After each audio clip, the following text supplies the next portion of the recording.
My name is Ed Barnes. I work with Batson Cook. And, on behalf of our FHEA leadership, it is great to have each one of you here. We've got an exciting venue for you today. I'm not sure how many of you have had some issues over the last year about hiring people. That is a big challenge in our industry right now. That's one reason that we're excited about the program today. It's the ACE mentoring program that's out of Orange Park, and Ryan is going to be sharing that with us, along with all 4 of your seniors with Orange Park. I'm telling you, get ready, because I promise you they're going to blow you away. They did this last year for us, and it was absolutely incredible. So we're excited for that. We've got Gigi with JEA, and she's got all the show and tell stuff up here that she's going to be going over about energy distribution. So we're going to, and after Gigi is dinner, right? Is that right? Yes. So we've got the ACE mentoring program first, and then we have Gigi, and then by then we'll be ready for dinner. Okay. Just real quickly, Joe. I see Joe in the back. Let's give Joe a round of applause. It's good to have you here. Hey, Joe! Huge part of our district here, and I'm telling you, it's good seeing you here. Now, if you are a first-time visitor of District 2, this is your first time here, would you take just a second, maybe stand up and introduce yourself? Any first-time visitors here? Yes, sir. Hi, my name is Bob Rutland. I'm a structural. We're a specialty concrete repair contractor. Great to have you here, Bob. All right. I'm Brian Kluge. I'm with Batson Cook Company, and Ed said I had to come. Matt Wozniak, Batson Cook Company. Both these guys are, along with Chris Shepard. I saw Chris Shepard somewhere. Oh, there you are. I'm sorry. All these guys are right here building the tower. So good to have them here. Okay. Anybody else? Yes, sir. Greg Leonard. I'm with Andrews Filter and Supply. Great. Is that here in town, or? I live here in town. We're based out of Orlando. Okay. Great. It's great to have you here. Anybody else? Yes, sir. I'm Jeff Jenkins. I'm with Brooks Building Solutions. I'm sorry. Brooks Building Solutions here in town. Brooks Building Solutions. Yeah. Right here in Jackson. Great. Anybody else? Yes, sir. Rick Rosa, project manager, Baptist Health. Great to have you here. Great. Absolutely. All right. Anybody else? Yes. Gabor Axe is joining me here, although it's not my first time. It's Gabor's first time at your meeting, and he's our director of transmission and planning. Yes. All right. Gabor, it's good to have you here. All right. Anybody else? Well, once again, thank you so much for being here. I'm going to turn it over to Ryan right now. Ryan, go ahead and kick us off with the ACE mentoring program. Thanks, Ed. I'm Ryan Sitnick. I'm with Gilbane Building Company, but tonight I'm here representing the ACE Mentor program of Northeast Florida. I don't want to speak too long and steal the show away from these 4 impressive kids here. But I do want to kind of paint the picture of what the ACE Mentor program is for those of you who weren't here last year, so that you guys can understand where FHEA's donations for scholarships, what that goes to. ACE stands for Architecture, Construction, and Engineering. Our mentor program is an after-school program for high school students. It's all around the country. We have over 8,000 students around the country. Here in Northeast Florida, we have between 80 and 100. We're in Clay County, Duval County, St. Johns County, and we also have a homeschool group that competes against the Orange Park team for the national competition. So it's all volunteers. It's people as a contractor, what I would consider clients, architects, engineers, contractors.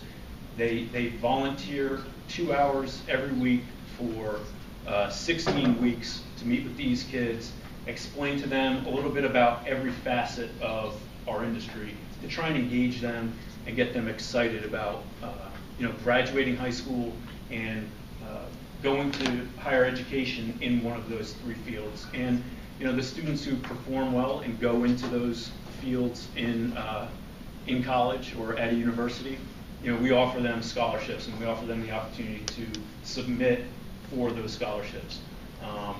Last year, I think we gave out close to $19,000 worth of scholarships to graduating seniors and students who are in those programs already. at those universities. So without further ado, I want to turn it over to these guys so they can show you what their presentation, the idea of the ACE Mentor program is they get a request for proposal, like I would as a contractor. They kind of develop as a team what the design and some of the construction aspects of that project are, and they present it. This national team works longer than the 16 weeks that the normal students normally do, and they submit their project up to the National ACE Mentoring Board. And the Orange Park High School team has made it onto the finals on a national scale for 2 years in a row, which is unheard of in the ACE Mentor program. So we're very proud of everything they've been doing for the last couple of years, and this is their presentation for the project they kind of developed. So, guys, take it away.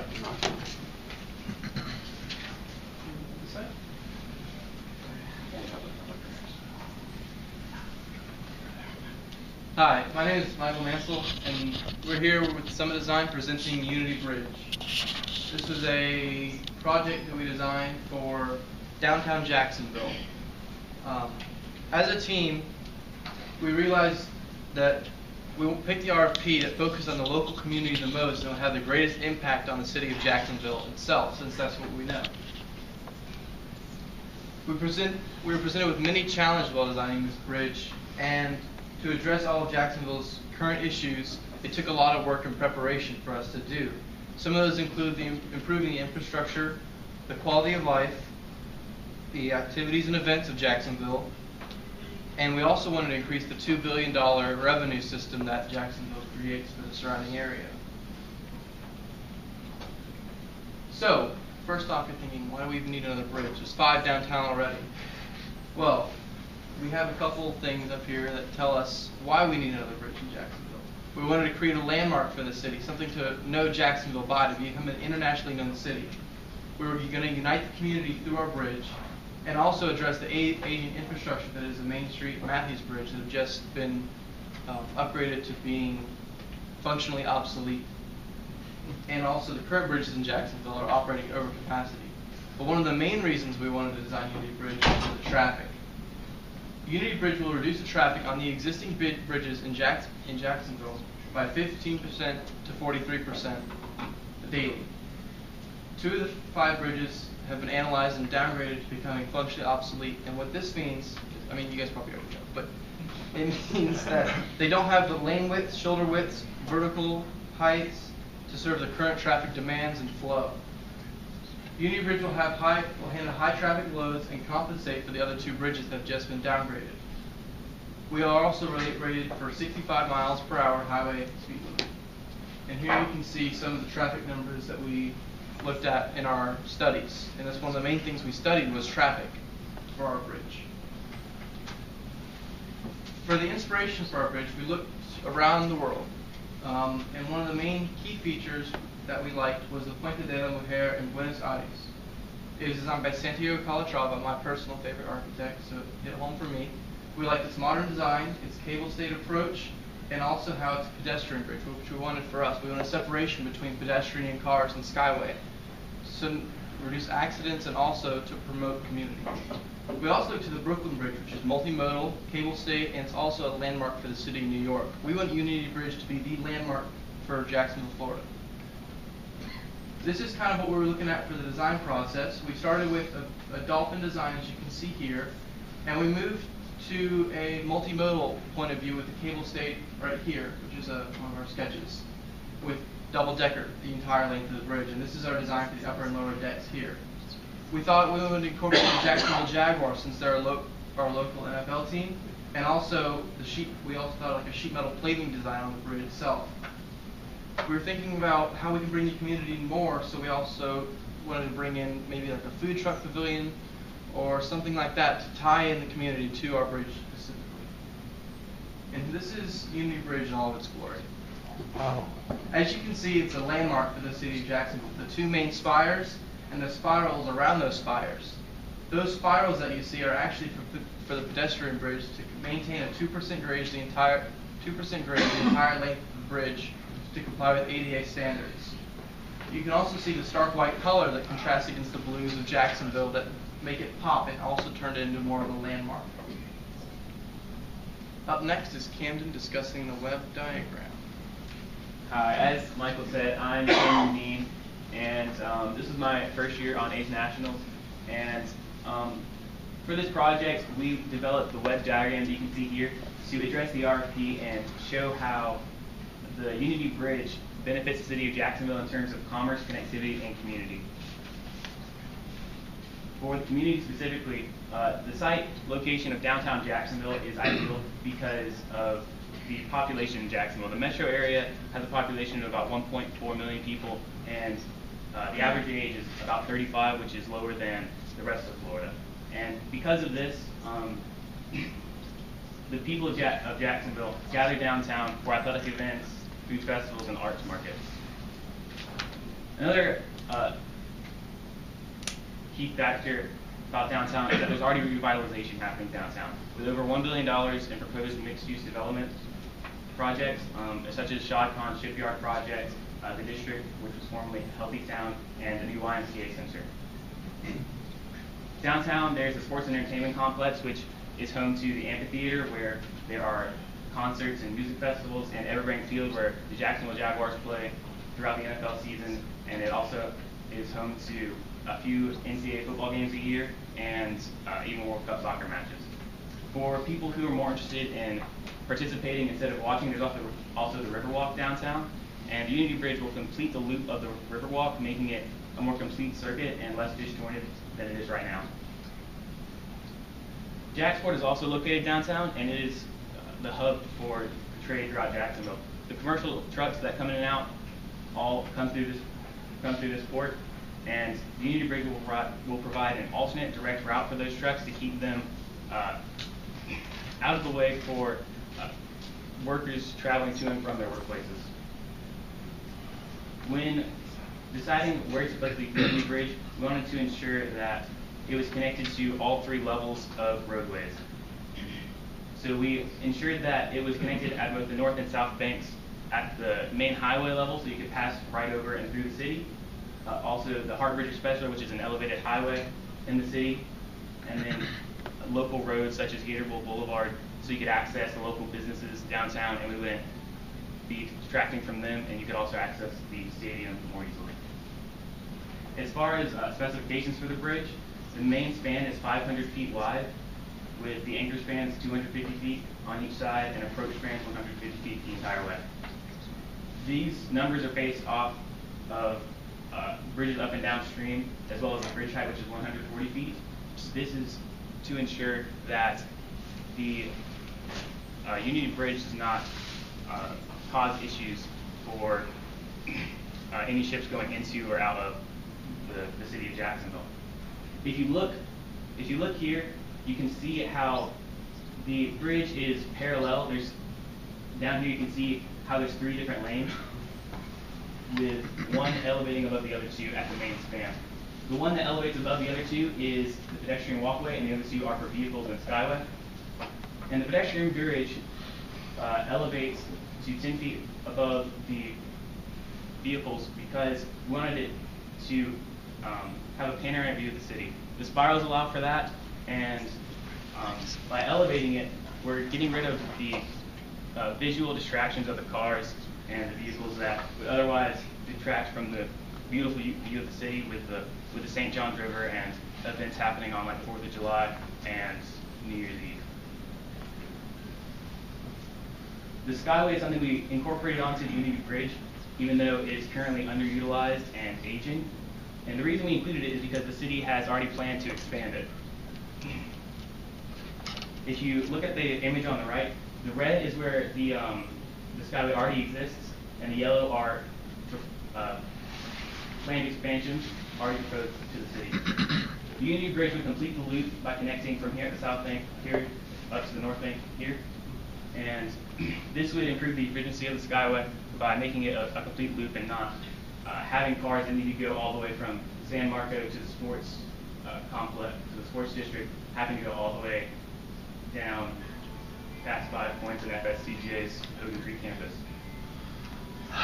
We also had to include 3 stations for the Skyway to meet JCA regulations. And the 3 places we decided upon were one at the south bank, one at the north bank, and one right at where the pedestrian walkway begins, where the elevated pedestrian walkway begins. And we did this in order to ensure that people of all walks of life could enjoy the view from the pedestrian walkway. We didn't want, because the bridge is over 1.5 miles long, we didn't want to limit people that are disabled or not able to walk that length to be able to access what we think is one of the most beautiful parts of our bridge. Next is Liam DeMarco to talk about the design and environmental effects of the Union Bridge. Hello, my name is Liam DeMarco. And whenever we were designing this bridge, we wanted to keep the impact on the local community as well as the environment to an absolute minimum. So in ways we did this is we actually used all vacant land, like right here, this used to be an old Ford factory, and here's the old Duval County school building. So we used all abandoned land and as well on each side, and this meant that we did not have to buy any new land, so that kept our costs down low. Now, to lower down the impact on the environment, we aligned all the pilings with the main flow of the river. And the reason why we did this is because it would reduce the turbulence created, because whenever the huge amount of water coming in through tides, it wouldn't affect the animals that lived in there.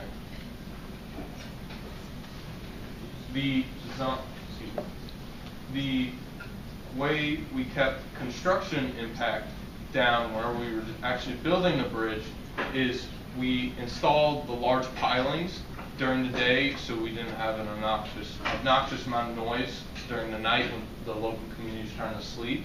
And then to reduce the impact on the local marine life, we used things called bubble curtains. And what these are is workers, they put a giant metal ring on the seafloor around the piling that they're trying to put into the bank.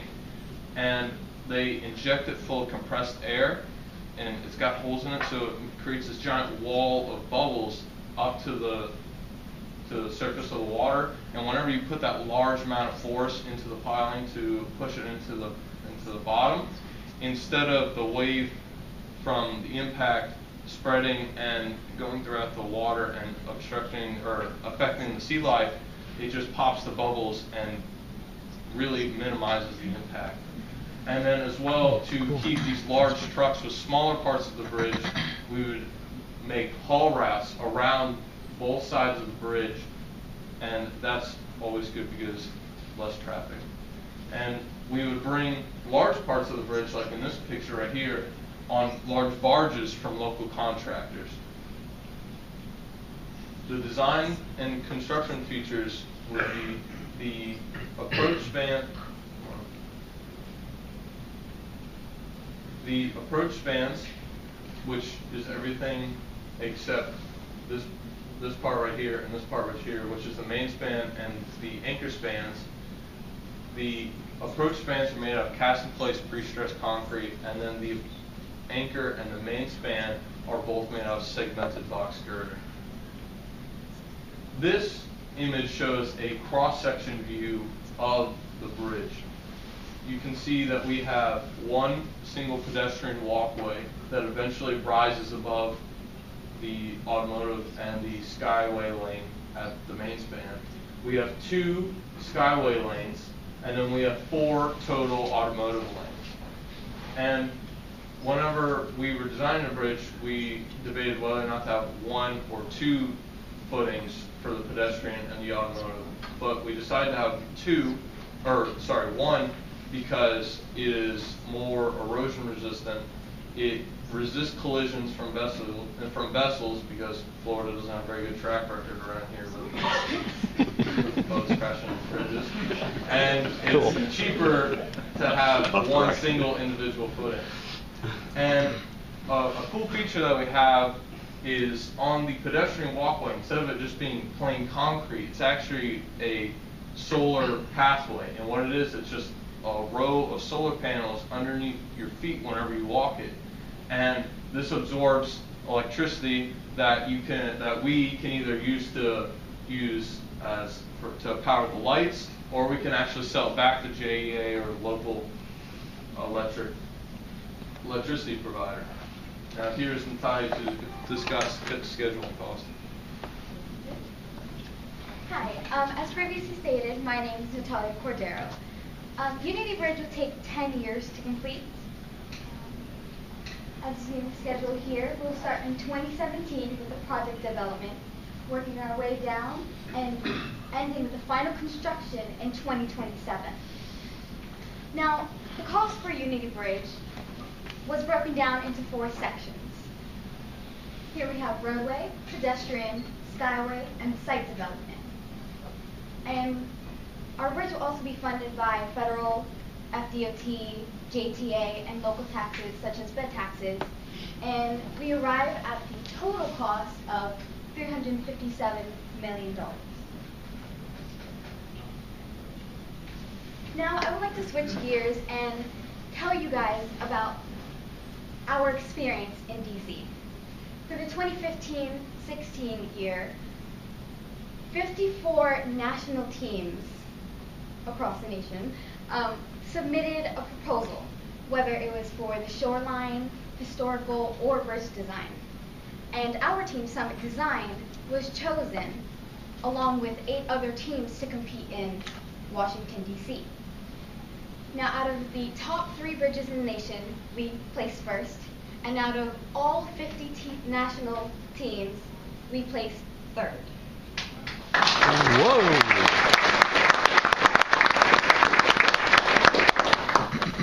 Now, for us, it wasn't just about going up there to compete. For us, it was about expanding our network and getting to know other professionals and other members of national teams and share experiences and, you know, what we all went through. Because we dedicated so much of our time for several months to this project to get it perfect and to get it feasible. While we were up there, also with interacting and competing, we also had time to go sightseeing. These pictures are all pictures taken by our team, just everywhere we went. But not only was it all professional, we also had some fun. You know, we got to know each other better, and we kind of grew together as a close-knit family from, you know, the almost 18-hour drive up there with a few breaks in between and back and rooming together. And we had a lot of fun. We'd like to thank the mentors and the ACE board and also teachers. Without any of them, none of this would have been possible.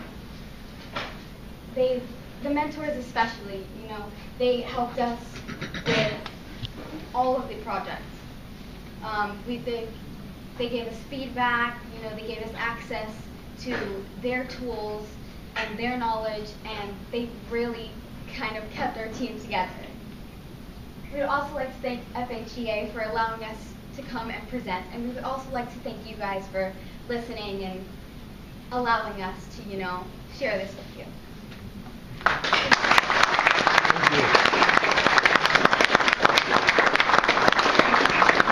I told you, man. I knew they'd absolutely blow you away. And before we do the check, can we let's do the check first.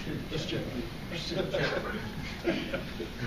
You already talked about FHEA. We like to support the ACE mentoring group, and we talked about the scholarship funds, and FHEA likes to be a supporter of the ACE mentoring scholarship program. So we'd like to present them with a check for $1,500. And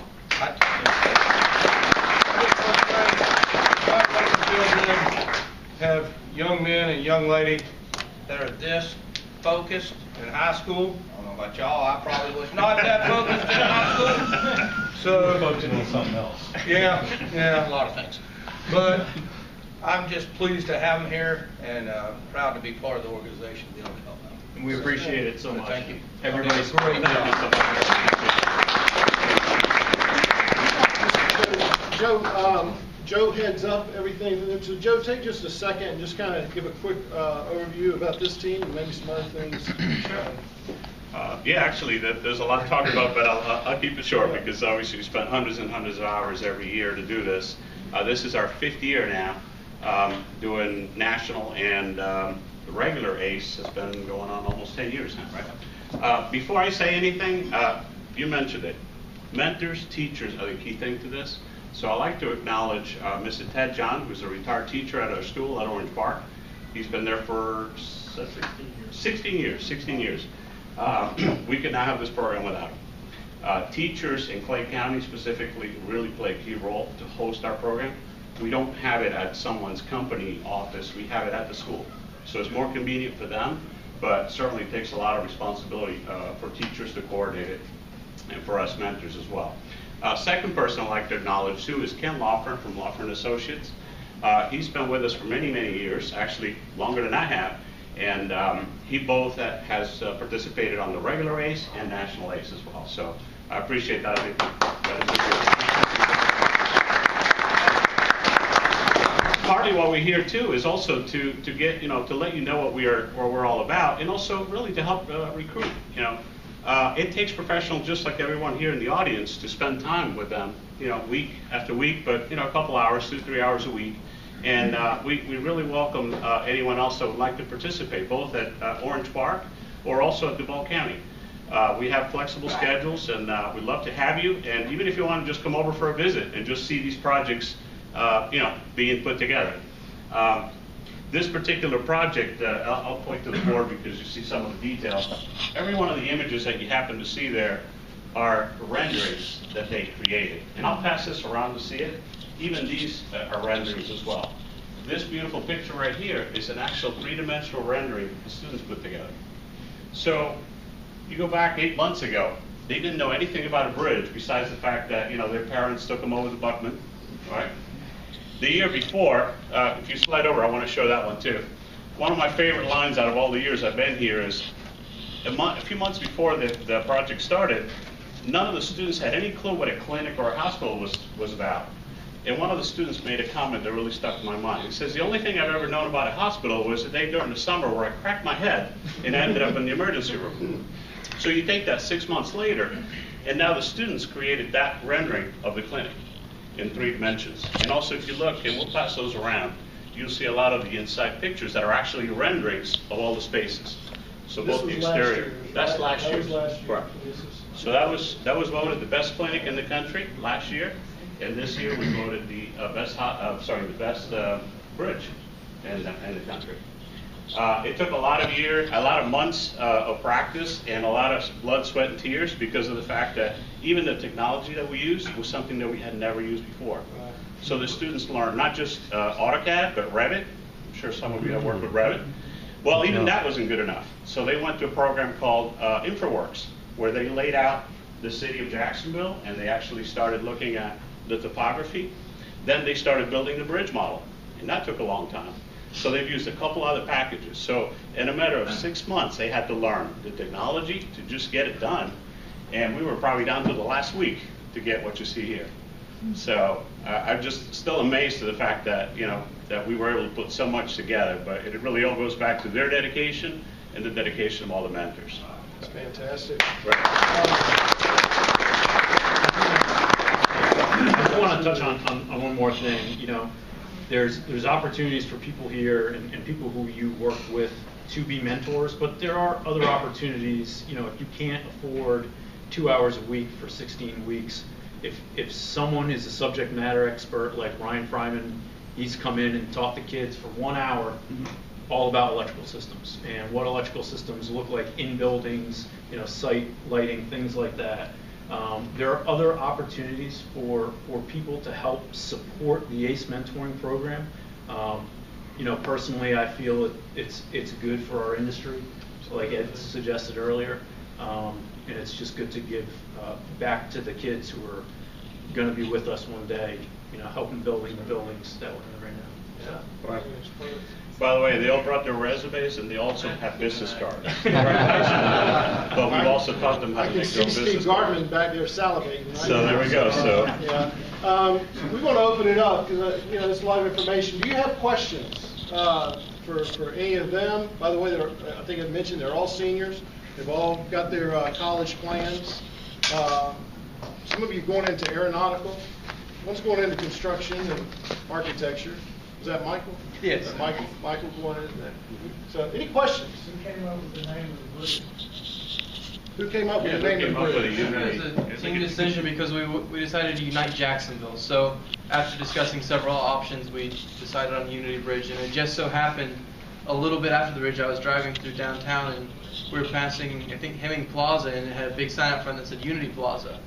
So that was interesting to see that kind of tie into our project. That's great. Any other questions? Good information. Yes, sir. Been submitted to the county yet?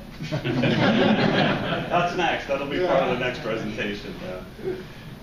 We have other organizations in town as well that have helped us as well. So we'd like to, to keep presenting this project. As a matter of fact, they keep reminding me that this project needs to be a real bridge in front of Shah Khan Stadium. So I'm sure we won't stop until we're going to knock on his door one of these days. So don't be surprised if you see that on a real proposal one day. Any other questions? Does Shaw know about this yet? We're working on it. Again, these spark real ideas. You know, part of the projects and around the country. There've been a few projects that really flourish into real proposals. So this is just really starts with the high school team, but then it involves mentors, and then we get organizations like yourselves more involved with it, and you help get the word out, and ultimately that could become a proposal.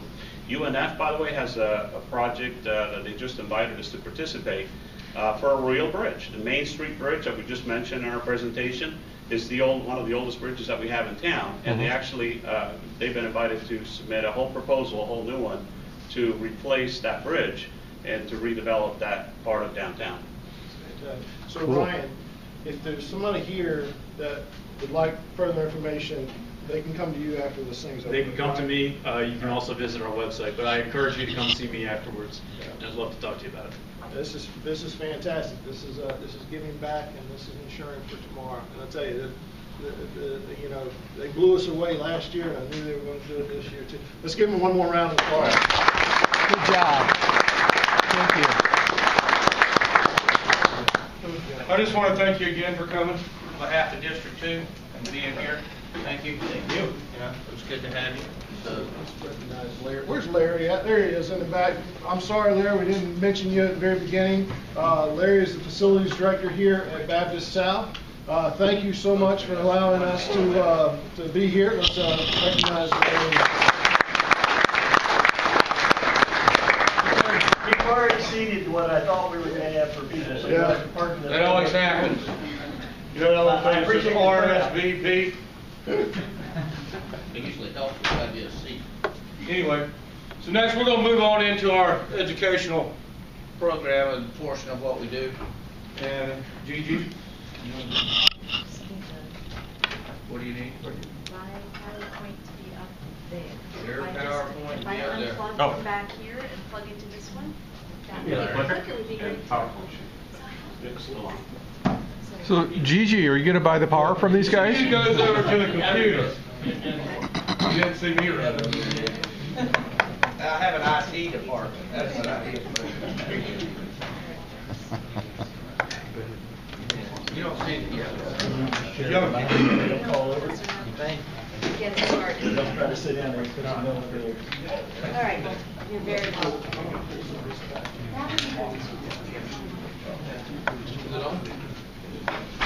Today's agenda. Yes.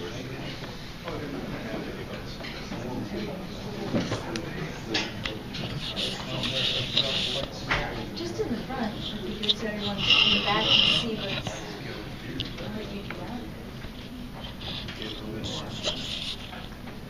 that. Thank you. Hi. My name is Gigi Carroll. I'm an account executive with JEA. A lot of my accounts are in here. I'm responsible, I'm the single point of contact for Memorial and all of their facilities. Baptist South is Jeremy Williams. Actually, all the Baptist and campus locations are Jeremy Williams. I take care of Brooks, I take care of Mayo Clinic, and I take care of all of the St. Vincent's locations.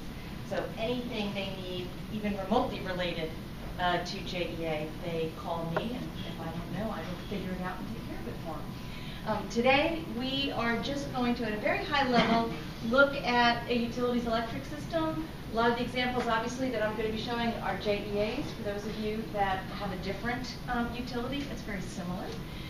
We're just going to very quickly look at how it's generated and supplied, look at some of our plants, what that looks like in our purchase power agreements, and just an overview. And we're going to pass around. I've got some show and tell for everybody. Okay. The other. Oh, let's just turn it up. Detail. Thank you. Oh, it's a different line. It's good to have high school kids that know what. Don't do it unless you agree to buy the power.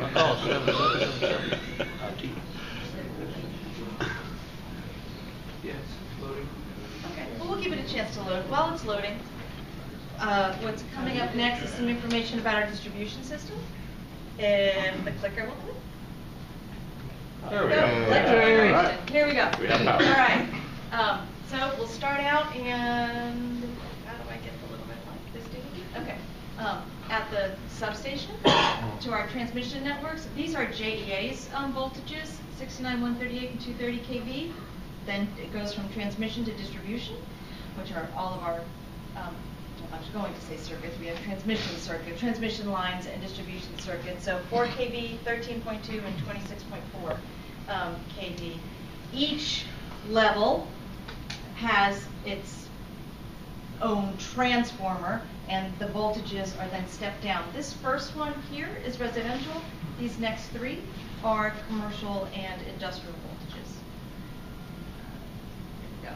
All right, this is a picture of a turbine generator in one of our plants, and steam, superheated steam, comes in here.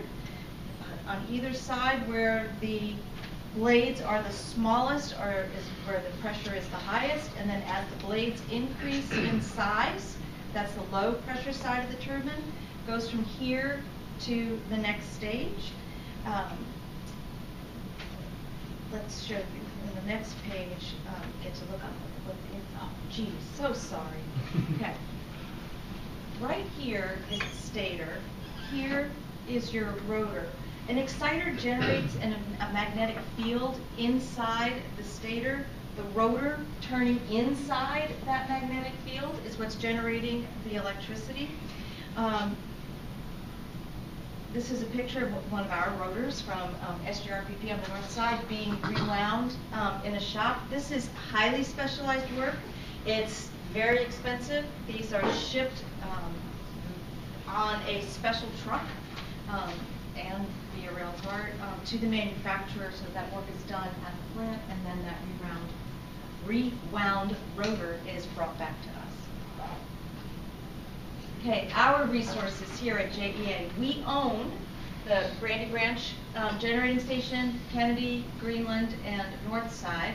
We share ownership of what we refer to as SJRPP, St. Johns River Power Park, with FP&L, and this Robert Shearer power plant we also share with, that's in Georgia.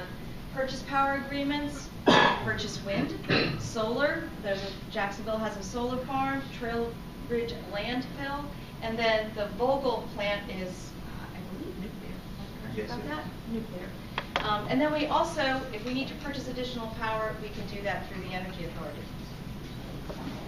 You're coming closer to me, thank you so much. Okay. At these different plants, these are the different fuels that we burn, and to be diversified is actually a really good thing. It enables us to keep our rates down. For example, in the 70s, when oil and gas were extremely expensive, we burned more coal. Now that gas is very inexpensive, we run our gas-fired plants, natural gas plants, full on 100%, and then supplement the rest we need with our other fuels, so that we're operating as efficiently as we can. These are our peaks in 2015. Oh, I'm so sorry. Our summer peak was 2863 megawatts. Our winter peak was higher, and that's all those heat strips that come on in the winter. I mean, a residential heat strip's about 8 to 10 kW. It's actually, when it's the coldest outside, is when we're generating the most electricity. Our capacity in the summer is a little less than the winter, and that's because we can run our plants a little hotter because it's cooler outside. So we actually get more capacity out of our plants in the winter. All right, now let's talk about our transmission. All right, way up here, I want to show you our vibration dampeners. These here, they're called dog bones, these vibration dampeners. They're like having two weights. Two heavy weights on either side of the cable, which dampens the vibration and minimizes this aeolian vibration. Does anybody have any recollection of an old physics movie that talked about that vibration? Since we're going with the bridge theme. The bridge, yeah. You remember that? Do you remember that movie? Did you guys ever see that movie? Quizzing my team, do you guys know that? It was black and white, and it's Tacoma Narrows. and then all of a Tacoma sudden Narrows. you're watching this bridge and it's starting to move, and then boom, that bridge just falls apart and it's in the river. That vibration was caused by the wind. So these dampeners literally dampen that vibration. All right, next one. All right, I don't have this to show you. There's going to be a quiz on this Hand that to tomorrow. somebody. That big, heavy horseshoe thing that Gabor is holding that we'll pass around for everybody to have a look at is, there we go. Oh, no. I am so sorry. Okay. Can you see where you can see the purple here? Yep. Right. What happens is at 230 kV, which is at our transmission level at high voltages, the air around the insulator, it ionizes the air. And that creates a conductive path, and that can damage the insulation and the hardware that are on our transmission poles. These corona rings, which is being passed around right now, these rings, they bring that further away from our, not only from the equipment, but from the cable, so that that insulation does not get damaged. It's attached to either one or both ends of an insulator, which, yeah, no. We don't have. We don't have one? I don't have one to show you. Well, Sorry. in the dark picture, because I don't have one to show you, this is the insulator that it's attached to. Okay. Transmission lattice structures, you guys have seen these. This is a braced post design. Round concrete pole is direct buried, so we don't need a foundation. This is, for new construction, this is the preferred standard. Here's another example of a spun concrete pole for transmission lines. And here we go. These are the insulators that we have. So right here is a smaller corona ring right here. These are the old porcelain bell insulators.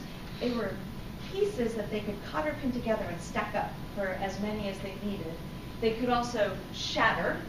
The newer insulators that we use, although we do still have some porcelain ones, are here, and they're polymers, and that's what this is. Look like this. Yeah. Much longer, but look like this. Yeah. Feel free to pass it. That belongs to distribution. Okay, well, hold on to it till we get to distribution. Okay. Here are steel poles.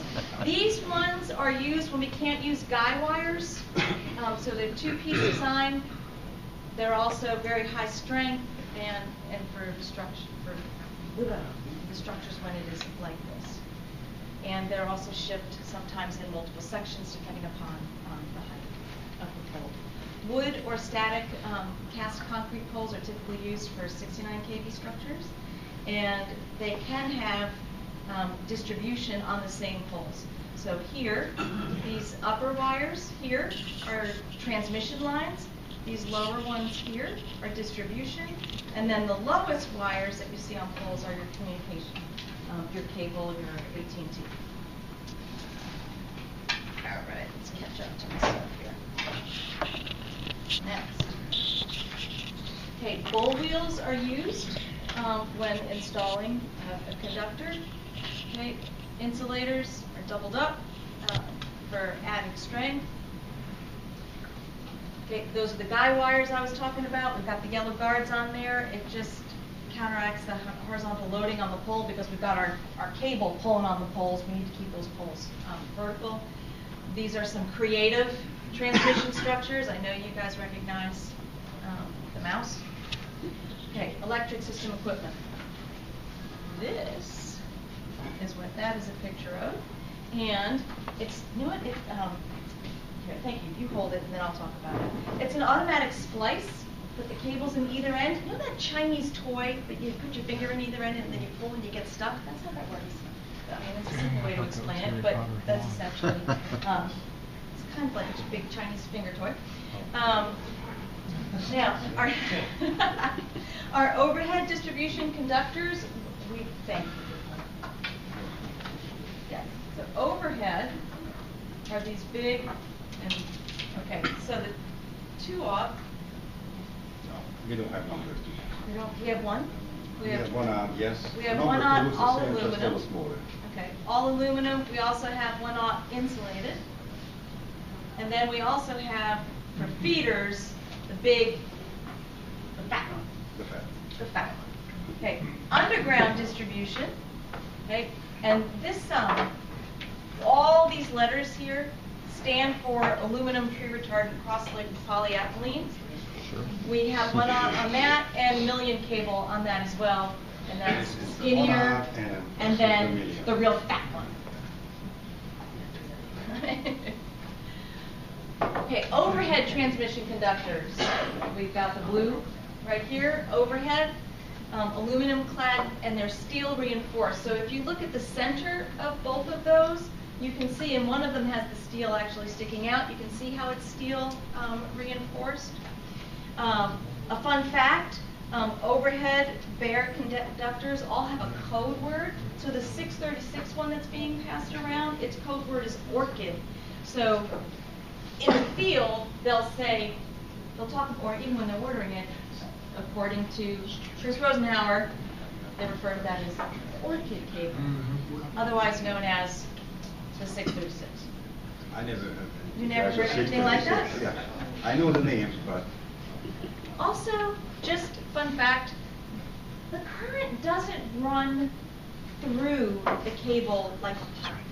It actually travels on the outside of it. And which is why, and I'm just going to do a side safety note since we just had a storm and wires were down and they kept saying on the news, don't touch a downed wire, and it was making me nuts. Because you don't only want to not touch it, please don't even get anywhere near it, because it's the power, the electricity is in the air around that cable. It's you just have to get close. You don't have to touch it for that power to jump and complete a circuit and electrocute you. So please, please, please, please, stay safe. Call 911. Stay away from down wires. You guys got that? Okay. All right, here we go. 26.4, single-phase transformer. It's got a lifting hook so that we can get it up on the pole. Secondary voltage comes out on this side. Why are they gray? To blend in with the sky. They're filled with mineral oil to cool down the windings. Your low voltage bushings are here. High voltage is on this side. And the number on it is its size in kVA. Okay. Transformers have an external